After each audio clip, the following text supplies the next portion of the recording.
Alright everybody, it's Mysterious JG here. How's it going? P. Gates, Genki desu ka, all that kind of stuff. If I knew how to say how are you in Italian, I'd have the whole Axis powers covered. Except for the lesser players like I guess Romania was in the Axis for a while. But that's not the point. The point here, folks, is that it's Let's Play Enchanter. Let's hop right back into the action. First of all, we're going to want to restore our game. And look around. We are at the closet, where we found a jeweled box wrapped in tight coils of rope. When we tried to Resolve them, we found out that the rope is somewhat magical. I'm thinking the simple solution here is to cut the rope. We don't have any cutting instruments as far as I can make out, and I think if we start trying to rub like a sharp corner of the lantern against it, I don't think the game is going to quite understand that. So let's head back out of the closet. Look, a dark and forbidding stairway leads down to the south. That reminds me that we should read the book we got out of the library. The first page of the book was the table of contents. Only two chapter names can be read: The Legend of the Unseen Terror and The Legend of the Great Implementers. Let's read Terror. This legend, written in an ancient tongue, goes something like this. It goes a little something like this. At one time, a shapeless and formless manifestation of evil was disturbed from millennia of sleep. Oh, I think they're talking about Ull from Starflight 2. Trade Routes of the Cloud Nebula. Sorry. It was so powerful that it required the combined wisdom of the leading enchanters of that age to conquer it. The legend tells how the enchanters lured the terror to a recess deep within the earth by placing there a powerful spell scroll. When it had reached the scroll, the enchanters trapped it there with a spell that encased it in the living rock. The terror was so horrible that none would dare speak of it. A comment at the end of the narration indicates that the story is considered to be quite fanciful. No other chronicles of the age mention the terror in any form. Well, I'm sure that it is entirely fanciful and made up, and obviously it's not something we're going to have to worry about, right? I mean, I'm sure this was just thrown in here for no reason. Let's read Implementer. This legend, written in an ancient tongue, speaks of the creation of the world. A more absurd account can hardly be imagined. The universe, it seems, was created by implementers, who directed the running of great engines. These engines produced this world and others, strange and wondrous, as a test or a puzzle for others of their kind. It goes on to state that these beings stand ready to aid those entrapped within their creation. The great magician-philosopher Halifax notes that a creation of this kind is morally and logically indefensible, and discards this theory as colossal claptrap and kludgery. This, in fact, is completely ridiculous, and is just kind of a joke. That the implementers are, clearly the people who wrote this game, because the world that you are in is just a puzzle for others of their kind. Yeah, that's, the cute joke here. I think I remember there being something that you could do with the implementers as just a joke. I think you could summon them. Learn Zifmia Implementers. The implementers of the world, Mark Blank and Dave Lebling, appear before you, looking quite as confused as yourself. They speak. Dave: what's happening here? Mark: I don't know. You wrote this code, not me. Dave: another day, another bug. Let's see here. They disappear a moment later. Dave's voice: that should do it. I'm pretty sure that's all you can do with the implementers. Alright, so if we try learning Zifmia again.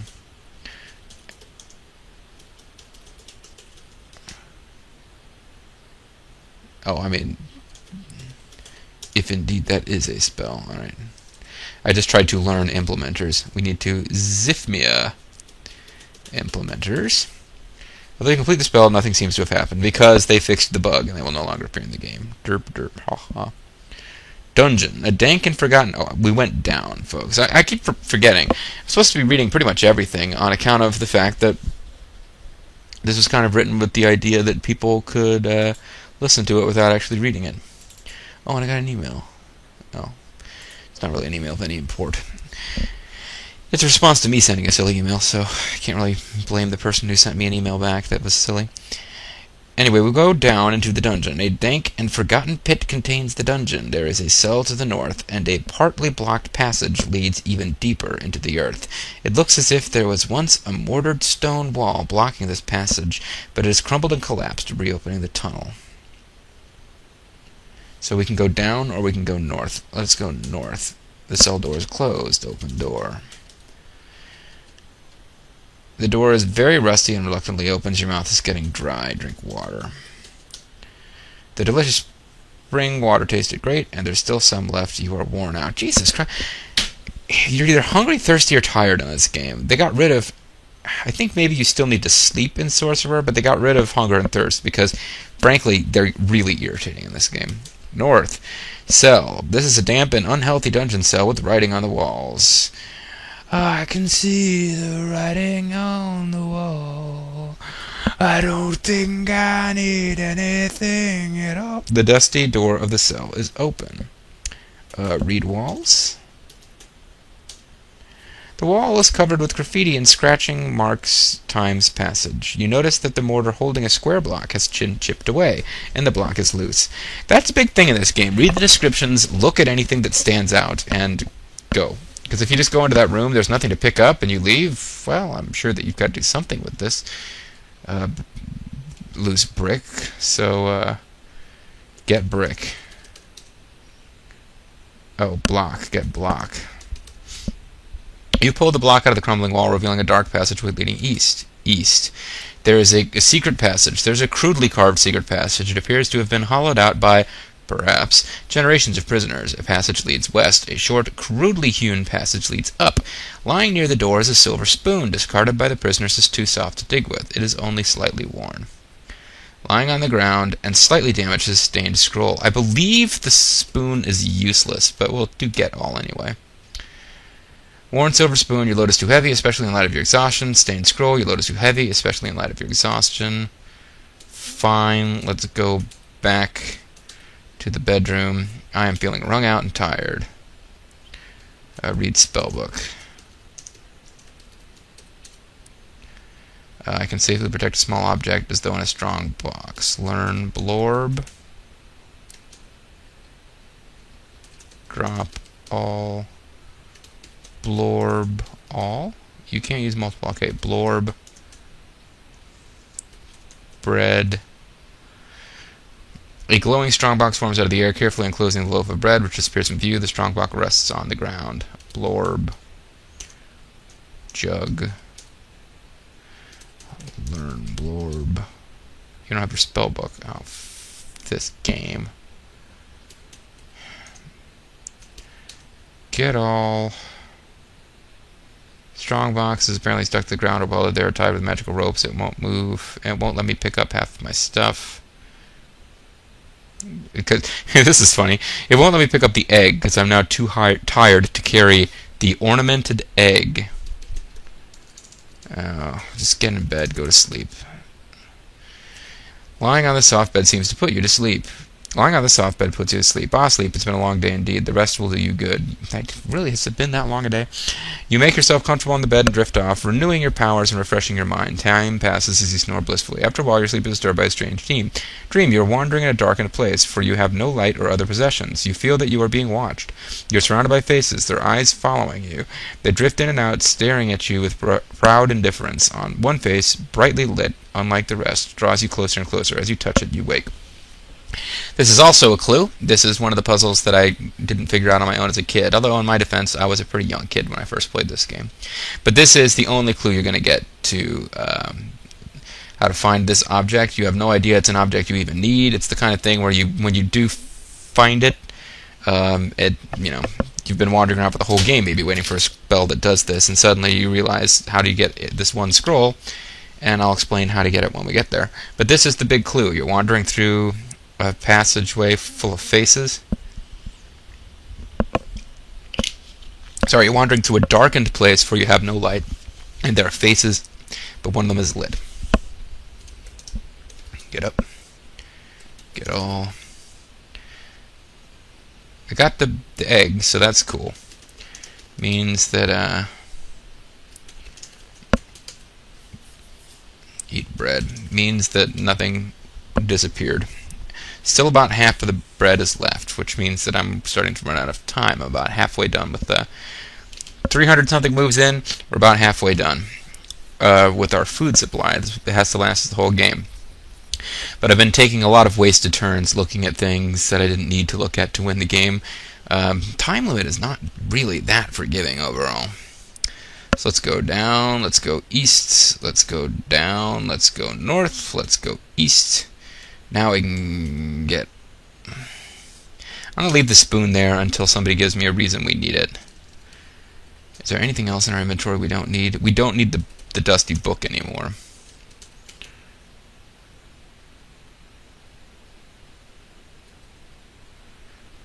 We need I think we need the egg as a treasure item for interacting with an NPC later. The lantern is providing light. We need the jug, we need the bread, and the spell book. That's about it. So let's get the scroll. The thing is, a lot of the items you get in the game are scrolls that you then nusto, so... The scroll reads, XX spells. Make things move with greater speed. He's cast it on Grandma when she's going down the stairs. Nusto XX. And what else is there to do here? You can go up. Fortunately, this passage is never completed, so you don't get very far. Neither did the prisoners. Alright, I think that's it for here. You can go down, and then we get to the translucent room. This is a peculiar room whose cream-colored walls are thin and translucent. An exit is to the south, and it is very strange indeed, perfectly round and black as pitch. We go south, and we go into a room with the exact same description, but now the exits are southeast, east, and north. And I'm going to save us some time here and just not even go into the translucent room. It's not a maze per se, because the descriptions of the rooms tell you exactly where to go. But there's nothing down there. There's several rooms with the same description connecting to each other, and you can't get anywhere yet. So, I'll explain that later. If we were dead serious about this game, and if I wasn't already familiar with how to beat it, we would probably be making a map as we went along, and going down and carefully mapping the translucent room area is going to be useful to you eventually. But we're not going to bother to do it right now, because I already know what you have to do with the translucent room area.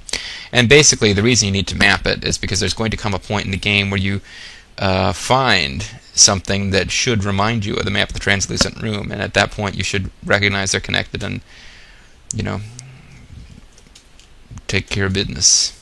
Gallery. The east-west corridor opens into a gallery. The walls are lined with portraits, some of apparently great value. All of the eyes seem to follow you as you pass, and the entire room is subtly disturbing. Remember the dream we had, folks? About passing through a dark area with lots of faces? This is one of the ones I did not get as a kid. Walking through the gallery, examining the paintings doesn't really do anything for you, actually. Get the lantern. Let's look at portraits. The portraits represent a wide cross-section of races. Elves, gnomes, dwarves, wizards, warlocks, and just plain folk are all here. Some of them are known to you, such as Lord Dimwit, Flathead of the Great Underground Empire, depicted here in excessive detail, and the wizard Frobaz, shown in a typical pose of anguished bewilderment. Your mouth is getting rather dry. Drink water. Damn it. The jug's now empty, so we have to go back and get more water. But before we do that, let us drop the lantern, and then head east. Gallery. An eerie orange glow casts a pale, flickering light on the portrait gallery. The eyes of the figures portrayed on the canvases seem to be faintly illuminated and follow your every movement. After a moment, the source of light becomes clear. A single lighted portrait flickers as if a flame were burning behind it. Get portrait. Which portrait do you mean? The lighted portrait, the Frobaz portrait, the Flathead portrait, or the portraits of unknown persons? Lighted. The Frobaz and Flathead portraits, I don't believe, do anything. The portrait is quite light. You remove it from the wall and place it on the ground, revealing a small niche in the wall in which sits a black candle and a black scroll. Get scroll. Taken. Get candle. Taken. Candle's probably, I'm assuming, lighter than the lantern, so we'll just use the candle for our light source from now on. Actually, no. No reason to do that. Drop candle. Learn Frotz. That's the spell that makes things give off light. Frotz. Book. I don't think from this point on we ever need to not have a light source. This was the point in the game where you need to go through an area without a light source, because if you go through the portrait gallery with a light source, you do not notice the portrait that is lit from behind, which has the black scroll. So we fronts the book. Now the spell book, which we need to carry with us at all time anyway, gives off light, so we will save ourselves carrying the candle or the burned out lantern that I cast that spell on. Sadly, the non-working lantern in this game does not call us Afghan cop or provide little obnoxious comments throughout the game. So now let's read the scroll. The scroll reads, Osmu's spell, survive unnatural death. Ah. Where we been getting killed a lot in this game, folks? Where have we been having trouble? We've been having trouble every time we go into that temple. So what would happen if we cast the Osmu spell and survived unnatural death? Well, presumably they would try to kill us. It wouldn't work, and then they'd wait for the spell to wear off and kill us. But I think it's worth a try. Let's Nusto Osmu. We hear noises in the darkness nearby. East, we get to the south gate. This interior courtyard stands at the southern entrance of the castle, where a small rusty gate is standing open and slowly swaying in a gentle sea breeze. Beyond the gate can be seen a small meadow, and beyond that a white beach on a misty sea. Passages enter the castle to the north, east, and west. You go north, you get to the east hall. Everything you see here is gray and lifeless, as though covered with a veil of ash. Sound is muted, and there is a faint acrid odor. This short piece of corridor continues to the north and south. I think if we go any farther north, we get in trouble. No, this is the room where the guttural voices start showing up. This desolate hall is nearly empty, save for a few long benches which are scattered throughout the room. The walls seem to be scorched, and everywhere are signs of decay. A sickening odor pervades the room, and wisps of acrid black smoke can be seen to the north. A wide passage leads south, and a small one opens to the east. To the north, you can hear the sounds of a group of low guttural voices. Let's go east. Kitchen. The kitchen has been freshly used. The oven, though empty, is still warm. Bones litter the floor, and the carving knives are bloody. The bones give all too clear an indication of the nature of the viands prepared here. Well, we need to cut that rope, don't we? Let's get a knife. You have no use for those things. Yep. This is not a case where the game gives us a good reason. They give us a puzzle where we have to cut rope, and then they're careless about the fact that there is something that would be good for that, these knives. But the game doesn't really pick up on this. We can't get them. That's not how we're supposed to solve the puzzle of cutting those ropes. It's just kind of a detail they put in to be creepy and atmospheric, and then they kind of forgot it.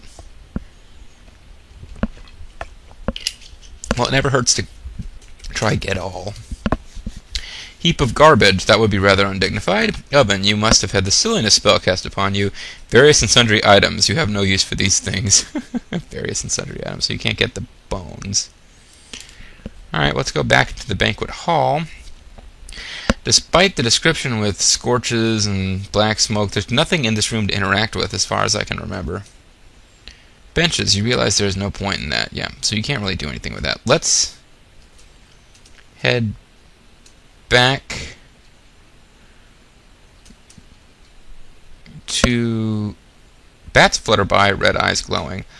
Inside gate, Yurtis inside appears to be the main entrance of the castle, an iron gate standing wide open. Why is this getting a description again? We've definitely been here before. Stomach is starting to grumble. Ugh, eat bread. Nearly half of it left to northwest. West, northwest. I'm heading back to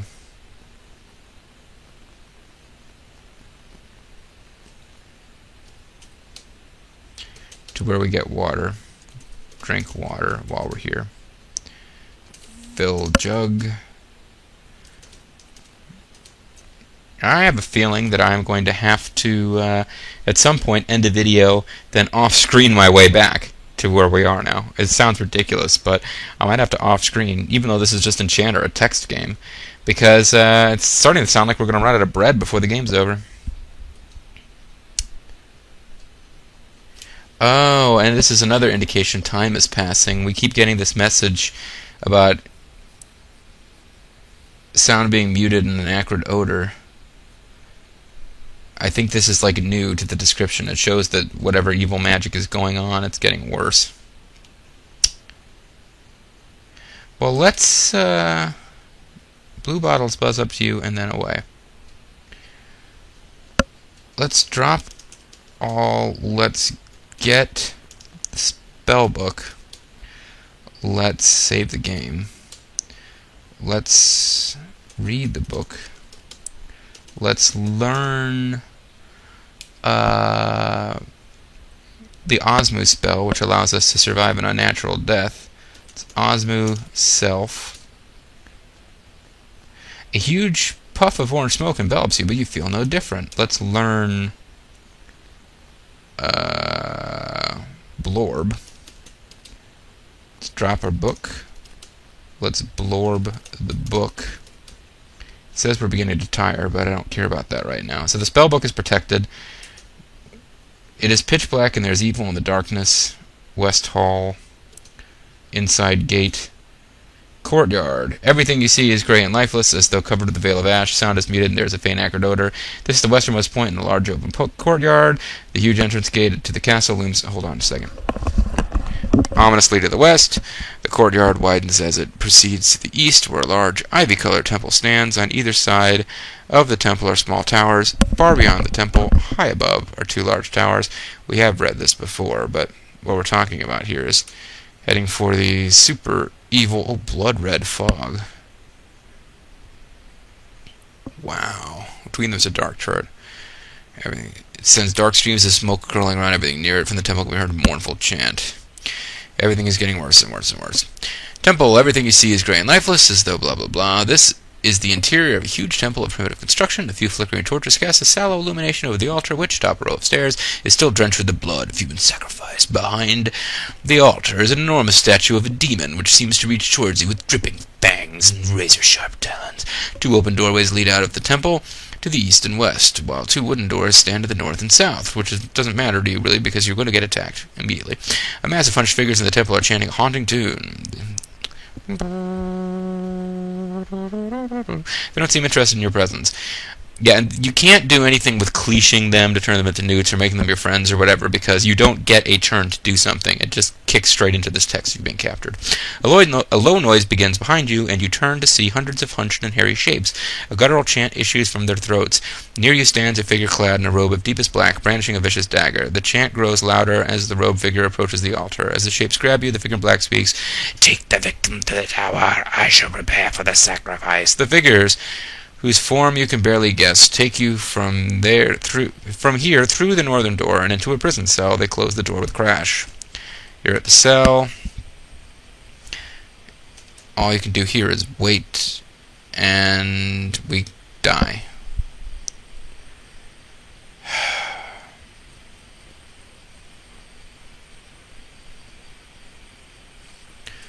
Let's restore. Let's kill self. You don't need my help to do that. I just realized that we should see what happens if you kill yourself multiple times over, because I think the message changes. So let's do that now. I think the problem is that we cast that Osmu spell because we got killed in an unnatural way. We were murdered. I think it probably wore off, and I need to cast it right before we go into the temple. But because I'm almost positive I remember that the Osmu spell is how you're supposed to deal with the temple. Plunge a knife in you and you don't die. I don't know, that would scare them pretty good, wouldn't it? Alright, so we jump off the mountain. We have died. You awaken one of the members of the circle. Belbaz, the necromancer, looks tired and scattered about are the remains of the components of a spell of great healing power. The other members of the circle are pleased to see you revive, but worried by the setback. I think Rill is too powerful, says one. This inexperienced wizard will never defeat one so puissant to see. Quiet discussion ensues with well-concealed acrimony beneath the surface. Debate ensues. You just used the word ensues. With Belbaz returning frequently to the contents of the ancient manuscript, his wishes prevail and has agreed to send you back. So if we go southwest and north some more and jump off the mountain again. With the Mega Minis was hot on the mountain. We can remember the members of the circle. Bellboss Necromancer looks tired and scattered about the range component spell. The other members of the circle are pleased to see you. Okay, nothing different there.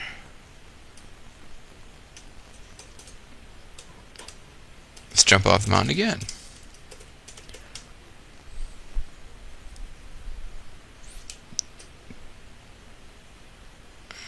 The day is coming to an end earlier than you would have expected.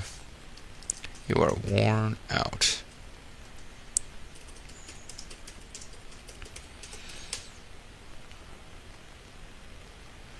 You awaken among the members of the circle. Bellboss the Necromancer is exhausted, and the other members of the circle are disgusted. I told you Krill was too powerful for such as this, says one. We must send someone who has a chance to defeat a warlock of Krill's experience and guile.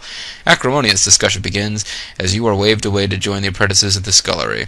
A long acquaintance with potatoes and dirty pots is about to begin. I have a score of 150 out of a possible 400. This puts me in the rank of intermediate enchanter. So, yeah, I thought there were, like, funny messages when you die, but apparently not.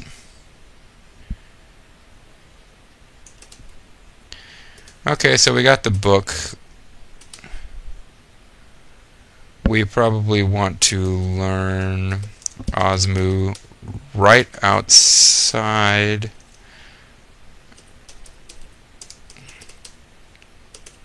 Learn Blorb.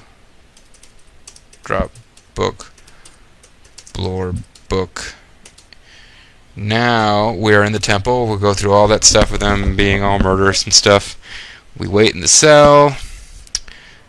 Time passes. A host of hunched and hairy shapes appear through the window. The cell door opens, and you are marched solemnly to the temple, and, from there, up the steps of the altar. The large black figure approaches menacingly. He reaches into his cloak and pulls out a great glowing dagger. He pulls you onto the altar, and with a murmur of approval from this throng, he plunges a blade into your heart. You feel yourself filled with a strange warmth as your eyes slowly open. You are lying on the altar, a glowing dagger in your chest. You are in no pain, however. The large figure is gone, but the throng of shapes, taking no notice of your movement, is chanting in the temple below. You slowly remove the dagger from your chest, but you are not harmed. The blade shines faintly in the light of the flickering torches. Sacrificial altar. This is the altar of the temple. Acrid smoke fills the air, and a feeling of lurking evil is all around. A low droning just at the lowest end of your perception causes your hair to stand on end. Behind the altar is an enormous statue of a demon which reaches towards you with dripping fangs and razor-sharp talons. Blah, blah. We've read all this before. We are feeling tired. Down. We get off the altar, down to the temple. We go west in the courtyard. Open the box. Get the book. A rat skitters across the floor, sees you as startled, and rushes back the way it came. West, west, south, south. Up. Learn. Blorb. Drop. Book. Blorb. Book. Get in bed. Lying on the bed. The soft bed puts you to sleep. Sleep's been a long day. Not really. The rest will do you good. You make yourself comfortable on the bed and drift off, renewing your powers and refreshing your mind. Time passes, you snore blissfully. You dream of a nondescript room in which a cartoonish figure casually opens a simple wooden door and ascends the flight of stairs which lies behind. The scene fades to black, but you awaken in a cold sweat. A cartoonish figure casually opens a simple wooden door. Pretty much all of the dreams in this game are clues, so think about that one. We'll get up. Open box. Get all. We got the spellbook, the jug, the egg, and the bread. Let's go down. What have we got in our inventory now? We've got a sacrificial dagger. Let's look at the dagger. The dagger, that was the whole point of going into that temple. We can find a magical spell to survive being murdered just so we can get this dagger. The dagger is inlaid with fine jewels. It would be a handsome addition to anyone's weapon collection. Alright, so it counts as a treasure, too. We don't really need the egg. We need one treasure item, I believe. For a puzzle we haven't really started to mess with yet. There's a battered lantern here. Down. There we go. Stomach is starting to grumble. Your mouth is getting dry. Jeez.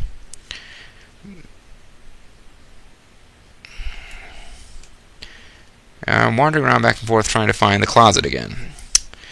You try to follow the strand. Okay, the exact center of the room is a large jeweled box. It is wrapped in tight coils of thin rope. You try to follow the strands with your eyes, but become hopelessly lost in the jumble of thousands of loops and knots. And you become lost in the mystery of the desert. Cut rope with dagger. At the mere touch of the magic knife, I guess they could have said that if we used the regular old cutlery from the kitchen, that it wouldn't have cut the magic rope. But they didn't bother with that.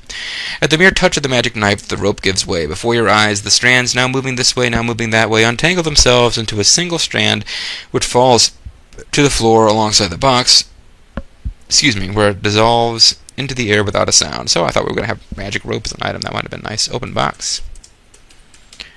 Opening the box reveals a vellum scroll. Of course it's a scroll. It's always a scroll. Get scroll, read scroll.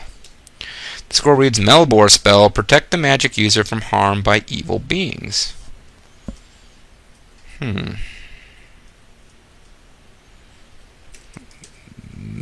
Melbor? Your spellbook begins to glow softly. Slowly, ornately, the words of the Melbor spell are inscribed, glowing even more brightly than the book itself. The book's brightness fades, but the spell remains. However, the scroll on which it was written vanishes. The last word is copied. I'm surprised by this, because I don't remember this spell, or how to use it, exactly. Might be like the Cleash spell, and the spell that makes monsters your friends, or turns them into newts. They're pretty much interchangeable. Any situation where one spell will work, the other will work. It's kind of weird. Like when you get to Krill, you're not going to be able to use either of those spells. They won't be powerful enough. When you're just fighting regular old dudes come up to you and try to get you, usually either one of those will work. So I don't know what Melbor would even be for, really. Quite hungry, quite thirsty. Eat bread. There's still a good deal left to drink water. East to the gallery. East to the south gate. Go east again. And now we're at the last tower that we haven't visited yet. Everything you see is gray and lifeless, as though covered with a veil of ash. Sound is muted, and there's a faint acrid odor.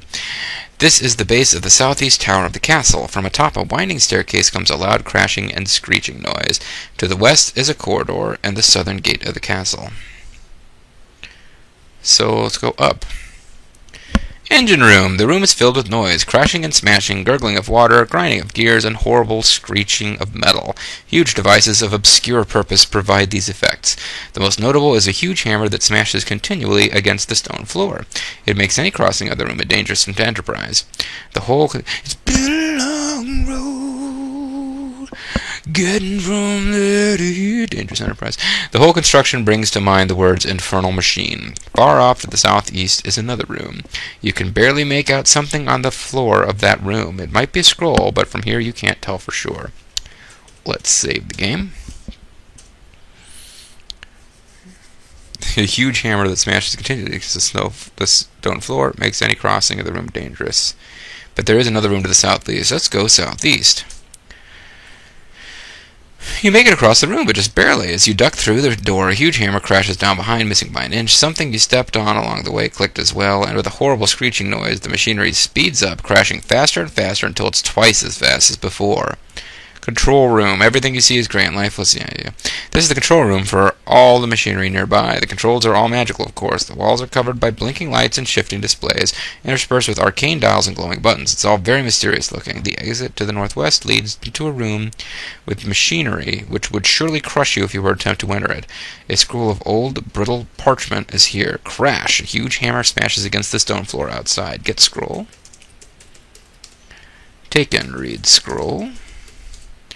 Scroll reads, Kolkad spell, dispel a magic spell.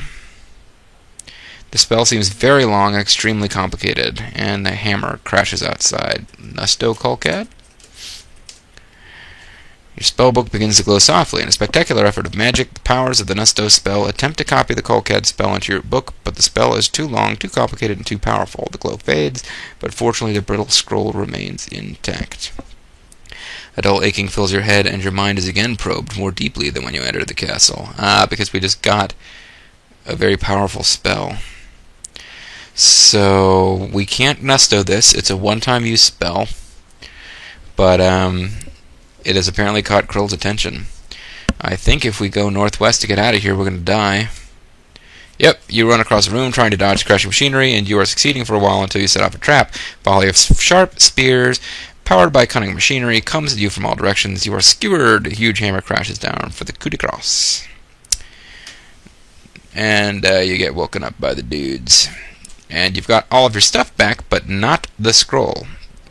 Because in order to get the scroll, folks, we've got to figure out a way to get through that room of machinery in one piece. At the grand line. Give it up, give it up, give it up. No.